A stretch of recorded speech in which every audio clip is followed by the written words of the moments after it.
Hi guys, my name is Umi and welcome back to my channel. Now in today's video I'm going to be talking about UK study options for international students.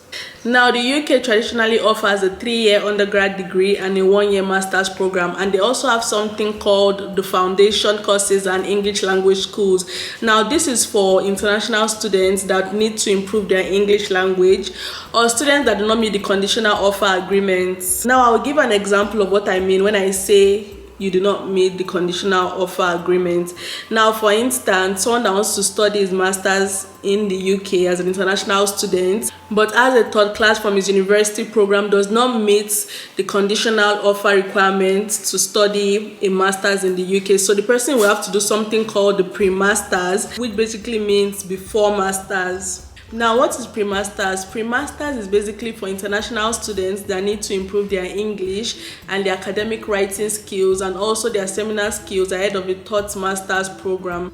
Now, the pre-masters is designed to help international students fully study at postgraduate level. You need to study a pre-masters. You would only need to study a pre-masters if 1, your undergraduate degree does not meet the requirement of your master's program, and 2, if you need to improve on your spoken and your written English, and lastly, if you would like to also improve your presentation skills, your research skills, you would need a pre-masters for that. Okay guys, now another study option the UK has for international students is something called the 2-year degree.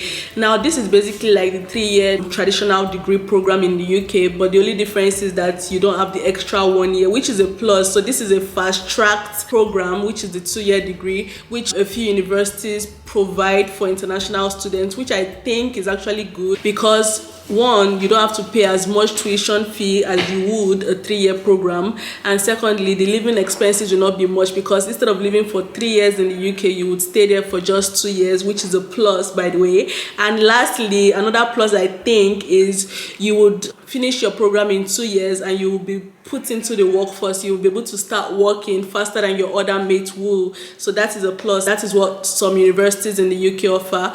We have University of Greenwich, University of Law that also provides for these courses. Okay, so you guys, if you want a full video on this, I will do it. Just leave it down in the comment section below. Now the next thing the UK provides for international students is something called the distance learning course. Now from the name, we should be able to decode that this is basically a course that you don't do in the UK, but you can do it wherever you are in the country. So it's basically an online course that you can do instead of traveling to the UK and applying for a student visa. You don't need to do all that. You can just do this in the comfort of your own home, and it's usually cheaper than the normal full-term courses. The distance learning is basically the same as the full-time course. The only difference is that everything is done online, which I think is a plus. So if you ask yourself why study a distance learning course, 1, I would say because you can set your own time and your timetable, okay? And secondly, the tuition fee is less than the full-term courses.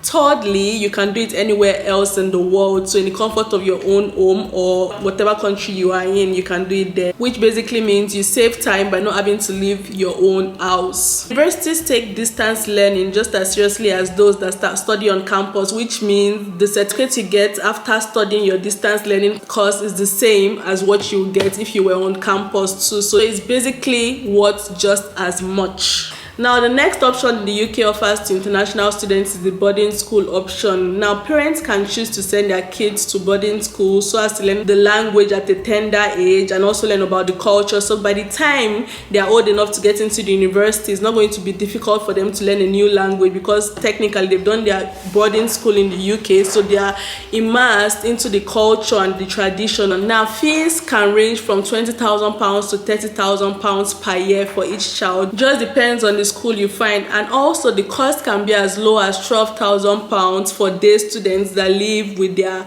guardian or their parents or grandparents and live in their own accommodation. There are also wonderful schools that provide these options for international students, so please make sure you do your research and pick the right school for your child. Now the next thing the UK offers to international students is the research degree program. Now this is the highest degree awarded at universities in the UK. Study is based around a substantial research project. often reaching around 100,000 words, which is written as a thesis and then has to be defended in an oral examination. UK universities are free to admit anybody into a PhD program as long as the person has completed a prospective undergraduate degree and has come out with a 2-1, which is known as second class upper in the upper division, or somebody that has completed a master's degree can do a PhD program. There's usually a first-year assessment to stay in the program, and a thesis is submitted at the end of the completion of a program. We have 3 types of research programs. We have the PhD, which is a Doctor of Philosophy, and we have the Masters of Philosophy, and also we have the Master of Research. With that being said, don't forget to like, share, and subscribe, and I'll see you guys in the next one. Bye!